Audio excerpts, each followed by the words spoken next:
Hey, everyone. Welcome to Locked On Lakers for Thursday. Brian Kamenetsky and Andy Kamenetsky. Andy, another name has landed on the Lakers coaching search, and LeBron James thinks the dweebs in the media have some explaining to do. Is he right? That's next on Locked On Lakers. You are Locked On Lakers, your daily Los Angeles Lakers podcast. Part of the Locked On Podcast Network, your team every day.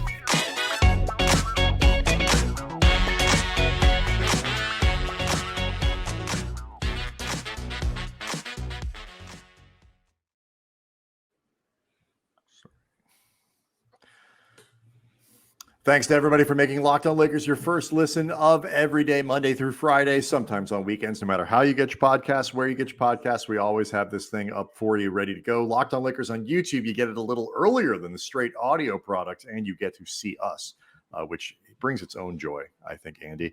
LeBron's not talking about us when he's talking about dweebs in the media, is he? He didn't mean us. Well, it's hard to say. I mean, we've been around LeBron virtually the last couple of years, but we have not been directly around him. So I don't know if we are necessarily on his radar. I will say that when you think we're dweebs. Well, I mean, for the 2 years that we covered LeBron in person, like I would not say that we weren't his. Well, I should phrase this carefully. I don't know if LeBron has wingmen at all because, to the best of my knowledge, he's a happily married man. But if LeBron was just out on the town, wanted to just be the center of attention, so to speak, just looking to create a scene. He never brought us out. So, he probably doesn't think we're the coolest people ever. So we'll get to what LeBron's talking about there. But first, let's start with coaching. A new name, Andy, has popped up on the list. The Lakers, it's been reported, Shams at The Athletic, and I think others confirming, or others reporting and Shams confirming, that Adrian Griffin, who is a longtime NBA assistant, 10 years, I believe, in the league, and then had obviously a very long, productive career as a player. Currently on Nick Nurse's staff in Toronto, the Lakers are going to interview him for the opening, in their head coach opening. Your thoughts, Andy? I like it. Adrian Griffin was one of those guys that was always considered a really smart, hard-working pro. Like I know I've met him a few times over the years. I remember in particular for a piece that you and I did years ago for ESPN, the magazine, with the Dallas Mavericks. He was one of the people that we had talked with, and he's always just been one of those guys that was really well respected. Mm-hmm. And I think guys like that, it's not a given that they're going to succeed, but they are often guys that do, because they truly, at all levels, have to put in the work to make it happen, because they're not somebody that you're automatically just going to give the benefit of the doubt on, not even just for talent, but respect. Mm-hmm. Like the idea that you're somebody at Adrian Griffin's level that can command a room with, say, LeBron James, Anthony Davis, Russell Westbrook. Like Adrian Griffin has to go through some paces before he can assure people, no, that guy can hold your attention. He's certainly, in terms of experience, he played, I think, 9 or 10 years in the league, give or take, something like that. He was on the Mavs 06 team that went to the finals. He was, I believe, a starter with that team. And, he was a guy who, like I said, 10 years in the league. I'm not going to sit here and pretend that I know exactly what Adrian Griffin is responsible for on Nick Nurse's staff and all that.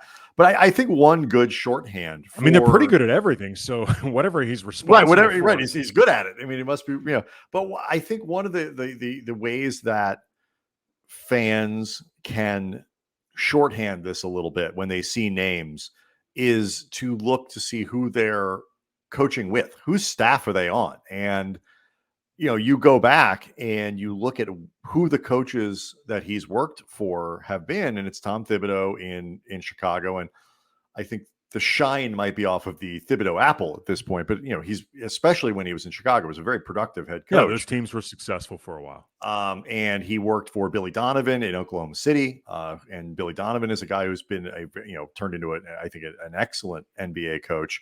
And then for the last 4 seasons with Nick Nurse, who is arguably one of the 2 or 3 best guys. I mean, I think most people would probably vote for Spo at this point as the best head coach in the league. But if you did a top 5, Nick Nurse would be in, I think, any ranking that anybody anywhere put out for head coaches.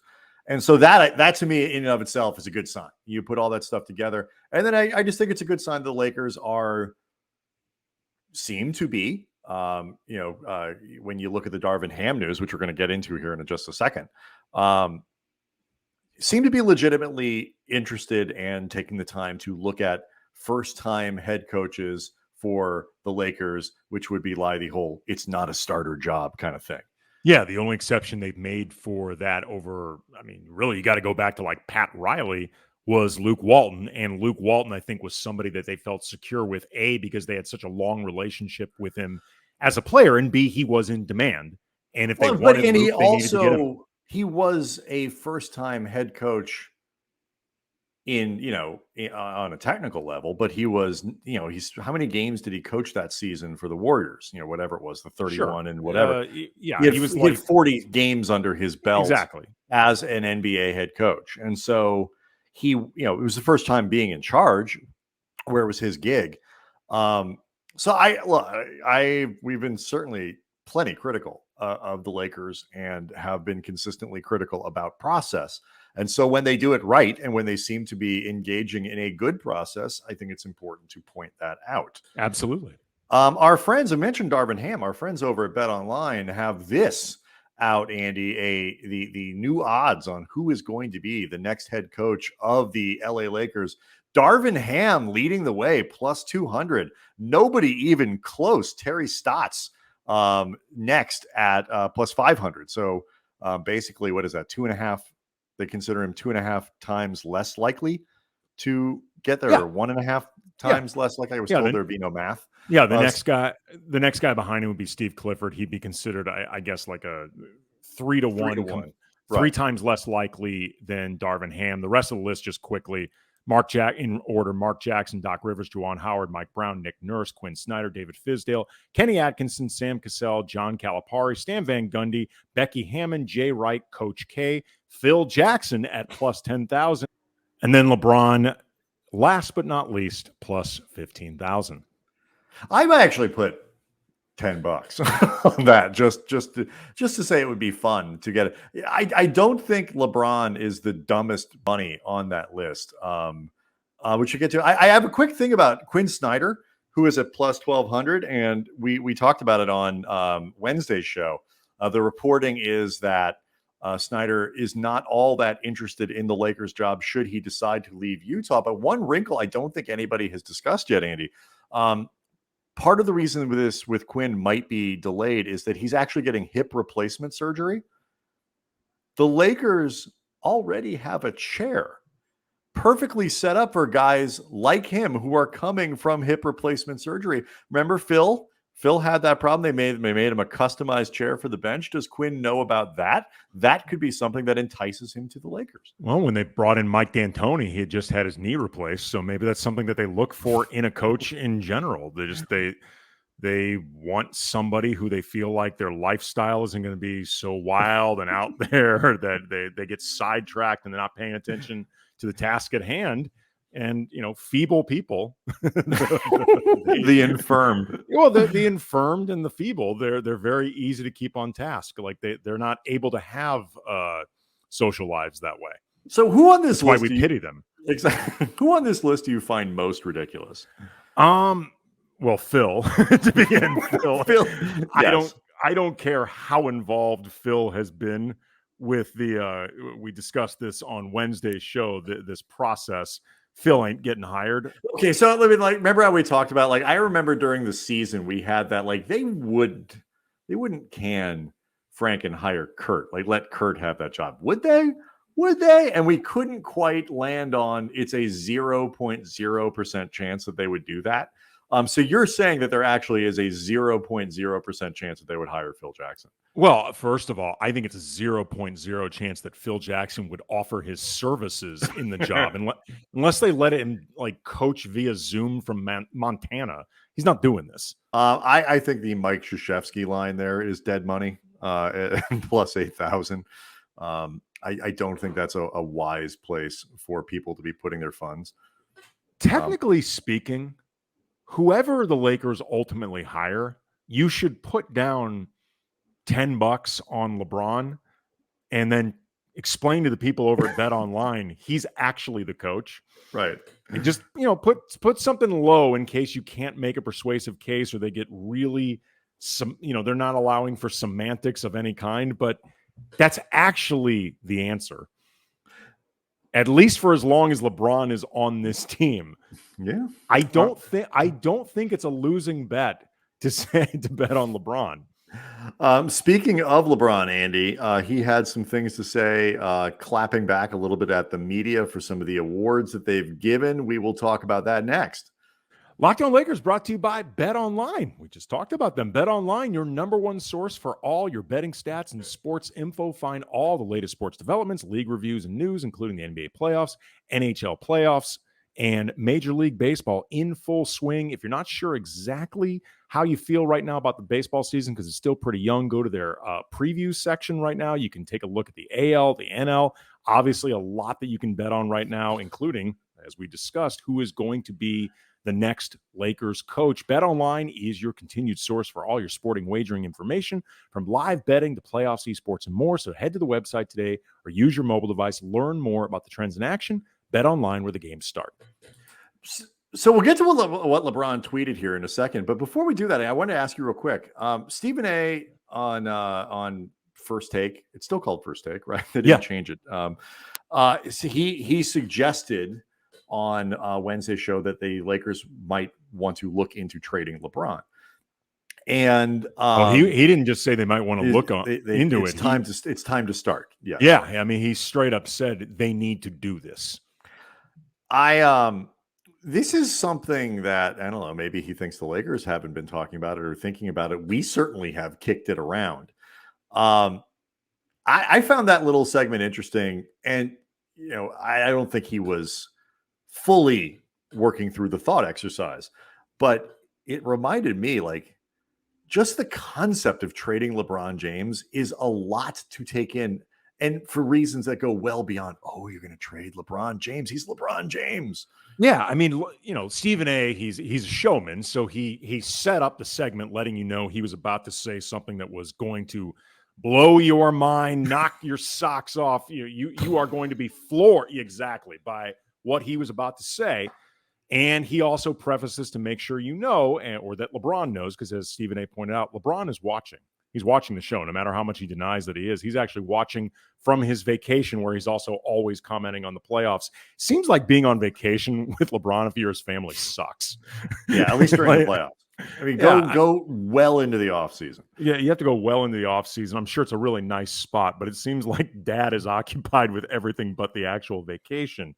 But he had said this is no shade on LeBron. They eat dinner at like 2:30, like 70-year-olds. I mean, I guess it depends on the time zone of the vacation.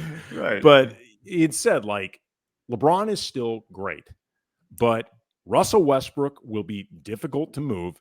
And he actually thought he could be better next season, but it's still not likely going to be enough. And Anthony Davis, if nothing else, is damaged with trade value because he's had 2 straight seasons where he's missed half of those seasons. And basically he feels like the Lakers are not good enough with this core moving forward to make any real noise. You look around the West, it is only getting harder. Mm-hmm. And as he said, you want to, quote, prevent falling off the cliff entirely and stinking up the joint for years to come. So you make a move proactively with your best asset, which he said is LeBron. I certainly agree with the fear that the Lakers are heading into some potentially dicey territory. It's certainly hard to argue. It's certainly hard to argue. I mean, look, you have to really ask yourself, is this going to be good enough? Like, good enough to be serious? Like, good enough to really make it worth, not just keeping both LeBron and AD, but actually committing to this as your foundation moving forward with so many other teams in the West that are either already really good or are on the rise, and there are not many that are either falling off or in the type of limbo that the Lakers are in right now. But what was interesting about it, though, and I want to preface this by saying, Stephen A., I don't think, because as much as he is a showman, he's a really smart guy who takes his job seriously. I don't think he gave a ton of thought in terms of the trade scenarios. But he had said, like, right, it was more this segment, and people I'm sure either have seen it or will. The segment's just about the idea. It's Right. about the concept and confronting the possibility. And he goes through, potential places. He mentions, how about Damian Lillard in Portland? That's something that they, the Blazers might do to try to be. And all this is both predicated on the idea that LeBron would be okay with it because nobody's going to send him somewhere where he's not happy. Cleveland's got young assets. I think he mentioned the Heat. He mentioned the Heat, specifically mentioning Bam and Tyler Hero as younger guys. He mentioned Utah with Donovan Mitchell. And what makes this complicated and really tricky and really fascinating to figure out what you would do is, of the teams that Stephen A mentioned, and again, I preface, I don't think he really was thinking through all of the mechanics. Just talking in concepts and broad strokes, which we do that all the time. Right. Nobody but Cleveland really made any sense. How do you find a fit? I think two things are kind of wrong with the premise that some people go into with the idea of trading LeBron. The first one is that he's got a ton of value. I think he's got a ton of value as a player, as a guy you could put. But there's a difference between having somebody who's valuable to your team right now and valuable as somebody that you want to acquire. And I think so that, to me, I think is in question, because not every team is going to want to blow it up or, give the Lakers something, great back, which is the whole point of trading him. You get a lot of assets, whether it's young players, draft picks, or whatever. The window of teams that would be willing to do it for a guy like LeBron, who has shown some vulnerability, says he basically wants to kind of go year to year when Bronny, up until the point where Bronny gets in the league. Well, he hasn't said that. He has but he's certainly implied it. It's certainly been strongly implied. And it's been reported that he might start doing that again, like the year-to-year thing that he was doing during the second stint in Cleveland. So, you certainly don't know. You are correct, but I should have been more careful. But you don't have any idea that he's going to be around long term, even if you are confident in his health, which probably most teams aren't. I don't think he's got it. I think he's so difficult to trade. I don't know how much value he has either. Well, I think he has value for the right team. Mm-hmm. Like the comp that I keep going back to, Brian, is because going back to the last time we discussed this, which I think was a few shows ago, is a team like Toronto the year they won the championship when they traded for Kawhi. And that was a team that had gone to the Eastern Conference Finals a few times, and they had been good. Mm-hmm. And who knows, if they had not had the misfortune of always having to go up against LeBron during the LeBronto era, when he just owned that country, like maybe that team gets over the hump because they were legitimately good. LeBronada. Yeah, LeBron, exactly.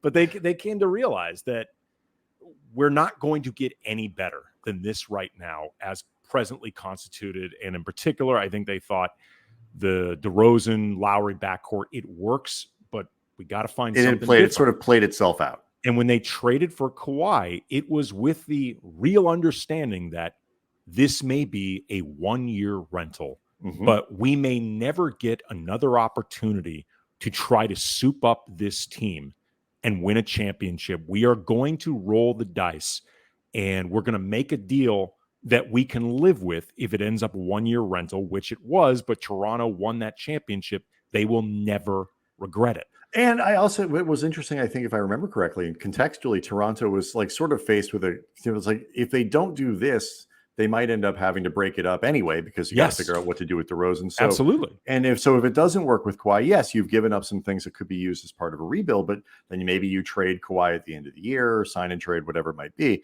And you're just going to blow it up anyway. The Lakers are in kind of an interesting spot where, unless you think you can get better by trading LeBron, you're doing that as a part of an active rebuild. And absolutely. I want to, one of the things as we kind of keep getting people on the show is just kind of talking through this concept, because it's just spitballing, speaking as things are coming into my head, which is never a good idea. I'm not sure there's ever been a bigger gap between a guy's value as a player in an individual game and like the flexibility that you have in trading it. Like there may never have been a bigger gap between that and what the Lakers have with LeBron. I can think of one off the top of my head. Tell me after the break. Locked On Lakers brought to you by rockauto.com. With the ever-increasing numbers of makes and models out there, it is impossible to stock all the parts you need in a traditional chain storefront. And why would you spend 30%, 50%, 100% more for the exact same auto parts at a chain store or new car dealership anyway, dummy? You can get it for far less at rockauto.com. For example, Honda Odyssey fuel pump, $353 from a chain store. And that is just jacking up the price. You know how we know? Because it's only $216 from rockauto.com. They're a family business. They've been serving auto park customers online for 20 years. So whether it's for a classic or a daily driver, you can get everything you need in a few easy clicks delivered directly to your door. Go to rockauto.com right now. See all the parts available for your car or your truck. Right, Locked On in the How Did You Hear About Us box so they know we sent you. Amazing selection, reliably low prices, all the parts your car will ever need. rockauto.com. So before we get to the tweet, you said you actually do have an example, Andy, of a gap, like sort of on-court value versus trade value. Yeah, it's not an apples to apples comparison, but it did jump into my head when Kobe demanded his trade. This was prime Kobe, and this was a time when every single team in the league would have bent over backwards to get him. But it was exceptionally complicated because Kobe had a no trade clause, which meant you were negotiating not just with the Lakers, but with Kobe. And every scenario that kept coming up ultimately didn't work because whoever you would trade to get Kobe was like, no, I want to play with that guy. Right, because like the Lakers, for example, wanted Luol Deng from Chicago, but Kobe wouldn't let them trade Luol Deng because he wanted to play with Luol Deng. Right, and there were a few other scenarios that came up, and every single one of them, Kobe's like, no, I would go to that team to play with that guy, and it was really difficult to actually trade for him. Right. Yeah. It became too complex to even be worth as trying. Many things, the practicality of sort of executing things around Kobe was sometimes challenging. Mm-hmm. This from LeBron on Wednesday, reacting to Ja Morant being called most improved player. Ja's so damn tough. There's no way Ja should even have been in the most improved player talks. The MIP talks. This guy is a flat out star. And always has been. Real basketball brains. No, not the majority of dweebs who don't even watch basketball on these voting ballots. Voting on these awards has become basically, and like the commentary around voting on these awards has become my least favorite thing on NBA Twitter. Like I hate it. Mm-hmm. I hate it to the point where I've stopped.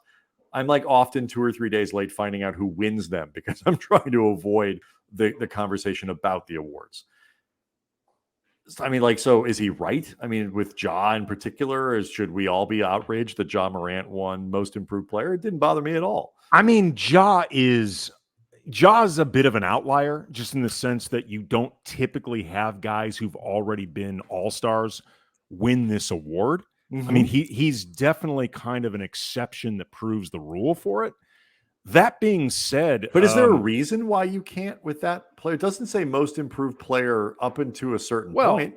No, it doesn't. I mean, you could make a case if, say, LeBron in his prime, if he thought he had like that period, for example, when LeBron was in his prime, but he didn't have much of a post game, mm-hmm. and he worked to really develop that as part of his arsenal, and it made him, I mean, really, truly just unstoppable. I guess you could have made an argument then that LeBron. Yeah, I mean, broadly speaking, I think the idea.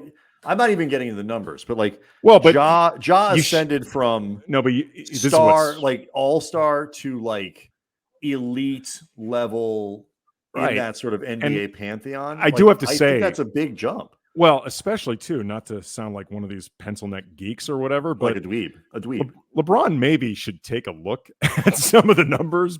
I'm not exactly sure he's looked at Ja's stats.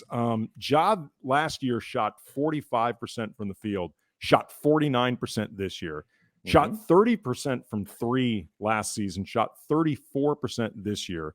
His points per 36 went from 21 to 30. His offensive ratings improved. His defensive ratings improved. Like, He also was the primary guy last year on an 8 seed that had to play their way in to a 2 seed this year that was one of the best teams in the league, like wire to wire. I think he actually improved. I think more he improved than a great LeBron's deal. giving He himself ascended credit. into the elite level tier of NBA players. And it's a not just big an all-star. difference. It's a huge difference. And I think that most improved to me has always been one of the strangest awards, because to some degree, there was like an element of like, you kind of had to suck a little bit before you were eligible to win it. It was a little like Coach of the Year, in the sense that Coach of the Year was always seemed to be won by a coach who coached a team that wasn't expected to be very good. And so you overachieve and you get it. And Most Improved had kind of an air about it where, this guy's okay, he's pretty good, but now he's an all-star. Like, he kind of was pretty bad before. Now he became a great rotation. I think Most Improved, he improved a ton in ways that were incredibly meaningful. But it really just gets to, like, nobody knows what any of these awards are about, or like how you're supposed to vote for them, or what the criteria is for anything. No, the only two that for the most part people seem to agree on are Sixth Man of the Year and Rookie of the Year. And I think it's because they are the most straightforward, narrow names for the award. Like Sixth Man of the Year, it's really shorthand for who is the best bench scorer in the league. Correct. Like, that's really what it is, or the best bench scorer who can do one other thing. And then Rookie of the Year is Rookie of the Year.